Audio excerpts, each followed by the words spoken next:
Welcome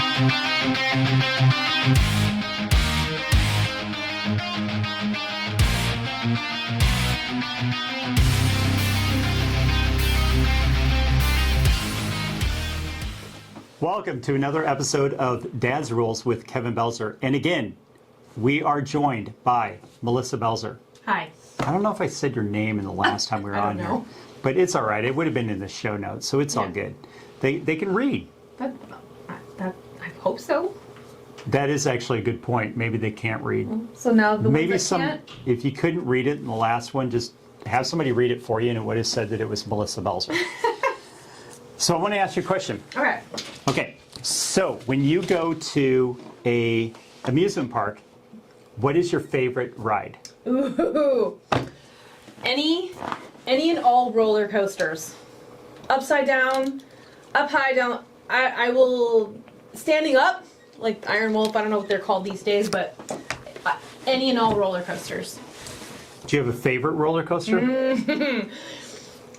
Well, I went on the Batman when that was a thing. Your feet dangle, and you do a loop-de-loop thing. I don't know, that was pretty fun. Well, the Batman you got to do from the front, though. You don't want to be back a ways. You got to do it in like the front row. I was in the front. Yeah, no, I know. We waited because that's a longer line at Six Flags in Chicago. Yeah. Is the Batman front row? Yeah. Because everyone wants that because it literally feels like you're flying. It does. It was pretty. I don't know if it's still a ride, but it was pretty amazing. That was. Well, if it's not a ride, amazing. they're a bunch of stupid poopy heads for not having it anymore. I mean, I'm gonna have to agree a little bit. It was a really great roller coaster. Probably my favorite. It's crazy. You stand in line for an hour and a half to ride it for 60 seconds, I think is what Yeah, 60 seconds is how long the ride is, but the line is an hour and a half. Right, no, it's a quick. And then probably second would be the Iron Wolf, because if memory serves, if that's the one, it does this giant loop-de-loop, but I think it was a standing roller coaster. So it was. Standing up. You want to talk about feeling like you're flying, because you're standing, that was. Well, then you made me get on this one there that was made of wood. The Screaming Eagle or something. Oh my gosh. There was a photo. Great. It was now, so scary. We were so poor then that we were meaning we probably didn't pay to get into the park. Somebody probably gave us tickets. They did, actually. I think they did. So we didn't pay to get in. So we didn't have the money to buy the photo at the end where they show. I know. That would have been the best. I had this sheer look of terror on my face because I thought the railroad coaster was going to literally fly off. That image is one of the things that just burned into my memory forever. That was the best face. So we will both agree that roller coasters are exciting. Roller coasters are very exciting. Okay, so what do you think of Ferris wheels? They're slow and less interesting. Unless you're having a conversation, then it's kind of nice, whatever. But if you're looking for excitement, not the ride. Not the ride I would choose. The really big ones where you go really high, some people will get freaked out by the heights. So that can make it a little fun. You're like, get me stuck at the top, stop at the top, stop at the top. And other people are like, no. But a standard roller coaster, Ferris wheel, standard Ferris wheel is maybe 2-3 stories tops. It's not my favorite ride. Unlike the one in Vegas, it's like, I don't know, gigantic. 50 stories or something ridiculous. 50 stories. And costs like $1,000 to ride on it. I don't know if either of those things are true, but... They are in my mind. We had a recent episode in November called Perception is Your Reality, where if that is my fact of the day, it is true until new information is inputted telling me that you're fucking wrong. It's true until it isn't. Exactly. So, you're licensed in real estate, but you've never... For the camera, tell them that you've never sold a home. I've never sold a home because that was never gonna be my thing. But you are licensed, so you kind of know from the periphery. You know how to converse with me about real estate. Yeah. I'm just not. Yeah. Yes. So in real estate, you can have a business that does one of two things. You can have it either roller coaster or Ferris wheel. Now, roller coaster in real estate is not good times. That is very bad. Well, it's not very bad. It's very frustrating. Yeah, well, I would say it actually is very bad. It can be very bad. And I know I talk in real estate world a lot on here because that's what I'm in, but it's really any sales job to where you get some clients, and yep, you're ticking up, and then when you get paid, you're at the height. But then it starts going back down because guess what you forgot to do? Oh, get some more. Get some new clients. You forgot to get some new clients. So that's bad. There's excuses that we all give about why that happens.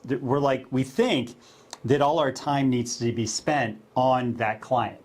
It does not. It really does not. No. Because you've seen from the outside looking in. Mm-hmm.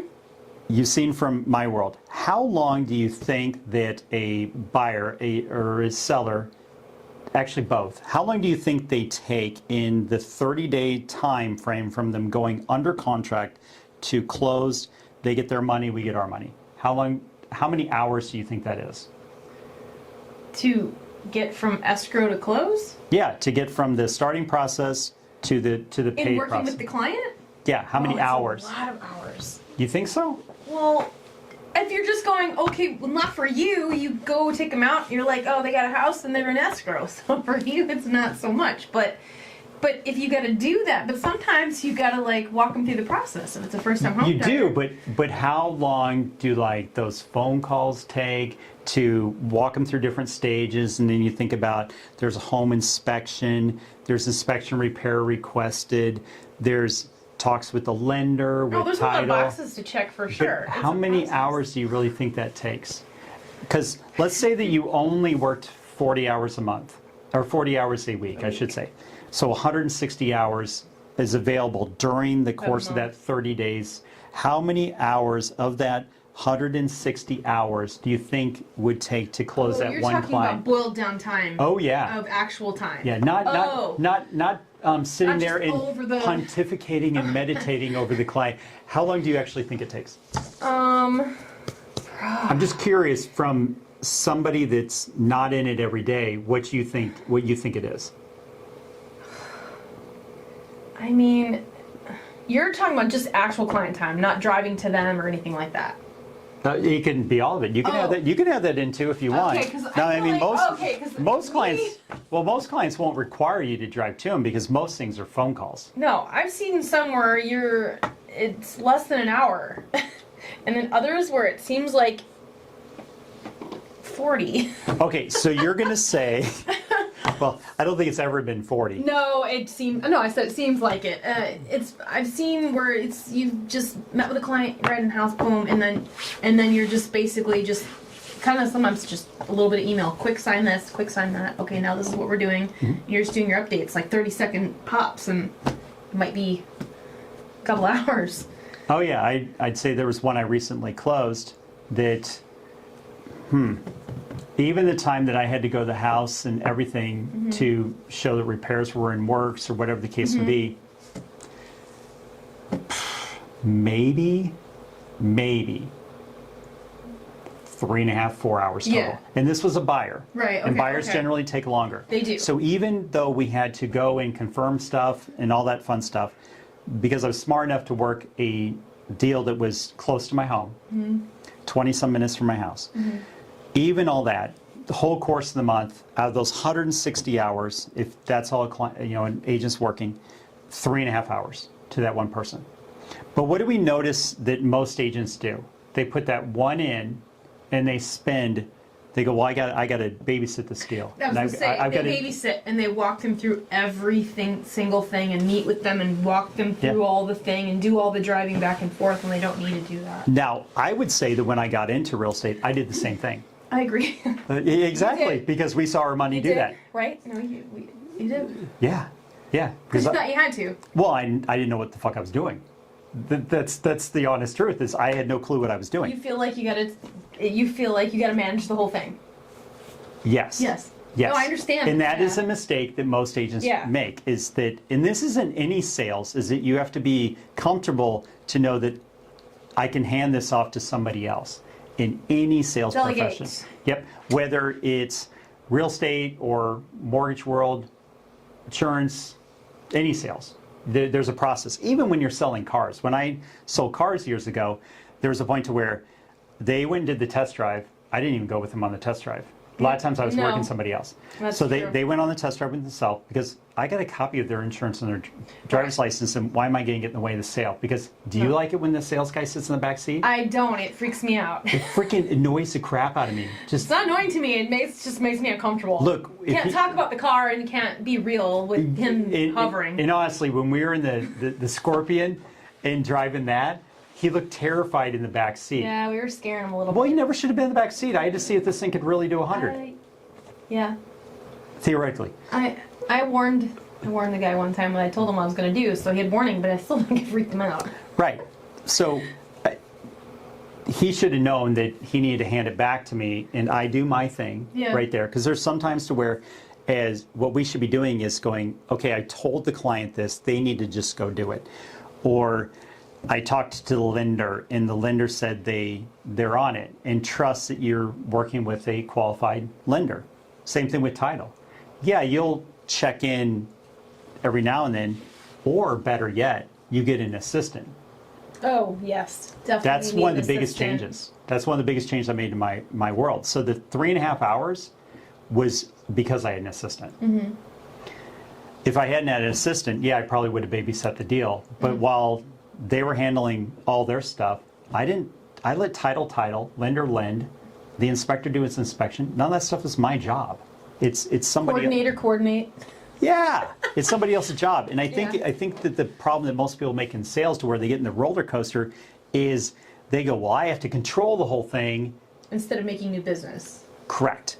The problem they're creating, though, is they may do $10,000 that month, $10,000 in income that month. But they put nothing in over the course of that because they're babysitting everything. They did zero the next month. So are you a $10,000 a month earner, or are you just a $5,000 a month earner? The reality is, until you learn the lesson, you're a $5,000 a month earner because you've shown that you don't have the capability to consistently do $10,000. Well, because your contact today is your business for future, and if you have no contacts to leap off of, once you've got this client going, then you're empty again. And you have to, so then the gap gets bigger in between. So you have to do the Ferris wheel. Keep going around and getting. And we'll get to that in a minute. Yeah. But what you just brought up, and mind you, this is somebody not in sales, and she sees it, that the business in sales, especially real estate, that if you are not continually feeding new business into it, you are always 30, 60, 90 days out. From putting somebody into contract. Yeah, so that's why you can't be doing the roller coaster. No. So most agents, what we find out is they're wasting a lot of time. A ton of time. You're wasting so much time. Pontificating and meditating. and over analyzing and trolling. And yeah, it's like, hey, lender, did you get this stock from them? Who the fuck cares? It's not my job. If I trust that lender, then I should know that they're on it. Oh, your lender? Yeah, and if you find out that the lenders aren't on it, then that's when you change, because I did that years ago. So that may be something that happens. Yeah. The other thing is you got to figure out who else can do the work that you're saying that you yourself need to be doing. The biggest thing that I did is brought in other departments that handled marketing for me. Other departments that handled tracking down contracts and paperwork and stuff. Yeah. Do you know that I don't even know where to log in to load paperwork for great. HomeSmart is? He doesn't like to do that anyway. It's probably not a bad thing. I have no idea where to do it. It's like, the only thing I know at the end is they do make me personally log in to hit approve on the check. Oh, see, then yes, I know something. So, but they send me a link. Yeah. Oh. If they didn't send me a link. Facilitating it. Yeah, but if they didn't send me a link, I wouldn't know. Yeah, right. I would be totally screwed. That's not so bad, but that definitely involves a huge level of trust. So you definitely have to pick people that you have to be able to trust and let them do their job. Yeah. So people fall into the roller coaster trap because they're babysitting their deals. Yep. They don't have people to help them out. They think that they got to be involved in literally everything in the transaction. You do not. Yeah, they just sit there, and honestly, these are all excuses to not go do what you're supposed to do. What you're supposed to do is you're supposed to be prospecting, following up on appointments, and doing appointments. These are the 3 things that you're supposed to be doing in any sales job. Yeah. None of those did I say was babysit. Paperwork, Yeah, because once the babysit the deal's in, you got to start handing stuff off. You have to. Well, just like a manager at a job, you have to be able. Your job is to delegate. I imagine. I mean, that's what been my experience. You have to know. You have to know when to delegate, and there's a lot of aspects of real estate you have to know when to delegate. So the one on Wednesday, you know it because you've been to the home. But on that particular one, did I put the roof on the house? No. That would have been funny. That would have been. That would have been That's so good. something. That would have been something. That's a good. Did I repair the pool? No, you did not. Did I patch the stucco or patch the drywall or paint? No, you did not. I did not. Who trashed out the property? Not me. Not you. Not me. Not you. It was delegated as well. It was delegated, exactly. It was delegated as well. So you could do other things. Exactly. What did I do Well, that's instead done. during that time? And this is where a lot of agents screw up. What I did during that time is I took a client out and put them under contract on a Yeah. $1.3 million house. Yeah. There's a lot of zeros there. There is. So I did that instead of babysitting this deal. Because if I'd been babysitting like another agent would, then I would not be getting paid next Right. month. Right. Yeah. So here's what people need to do.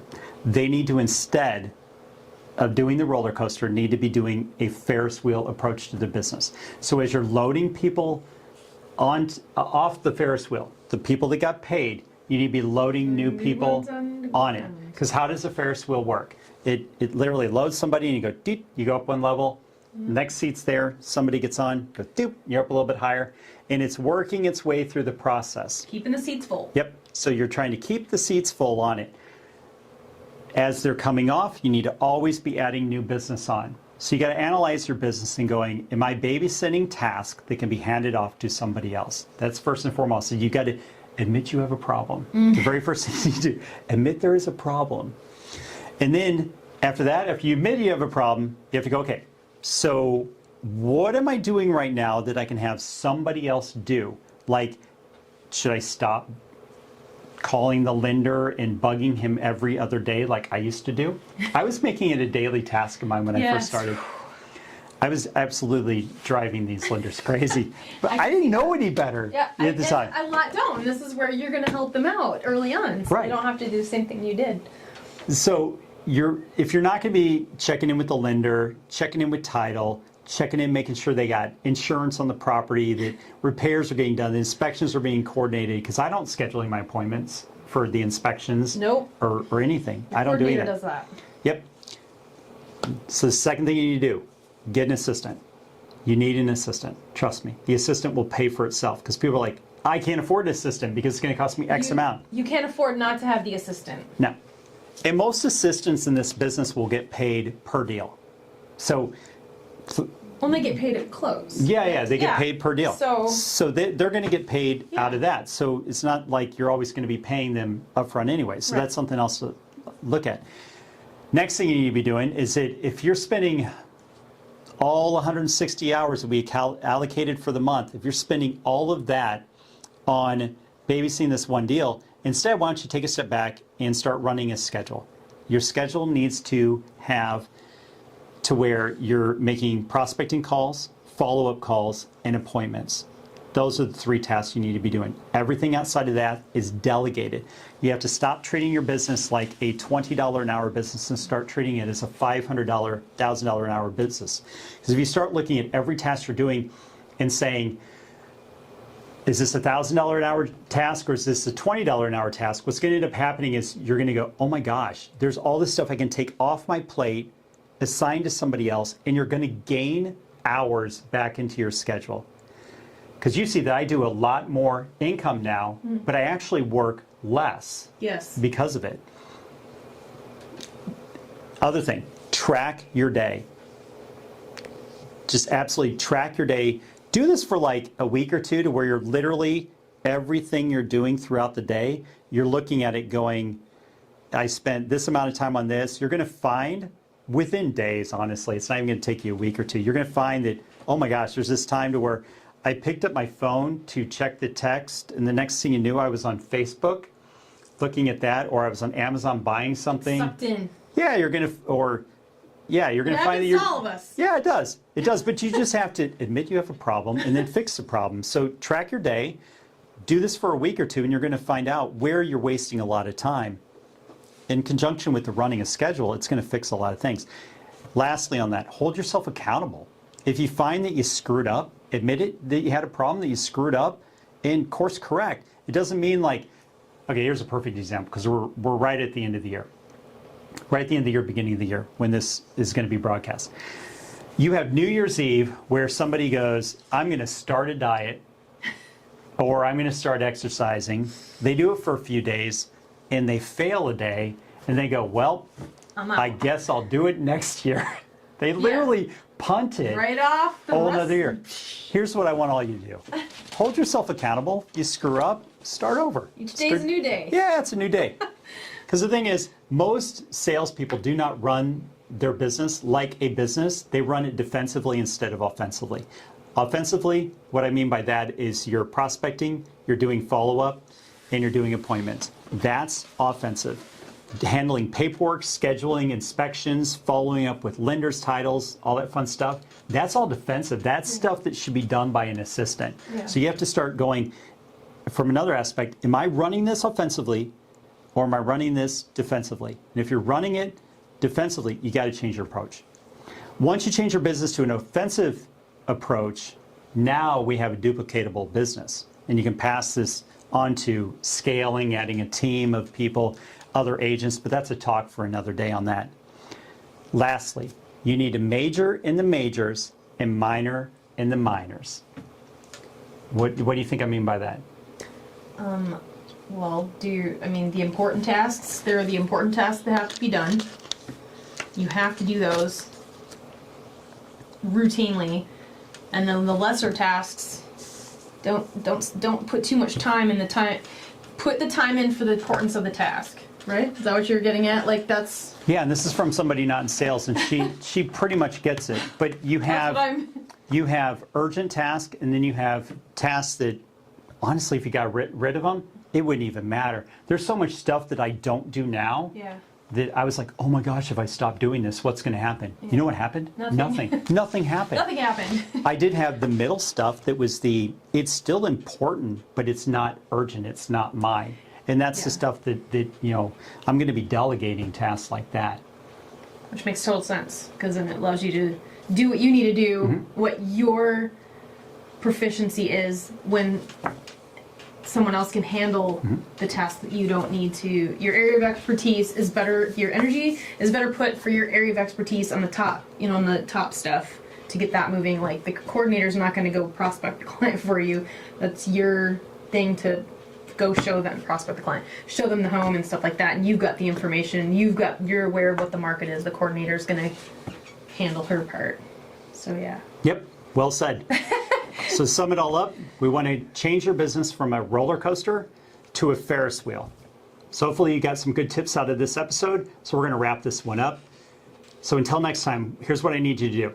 Share, like, comment, leave a review. Friends and enemies alike, we want everybody to get better. This is what we need to do. And until next time, go out and be the kick-ass adult I know you all can be.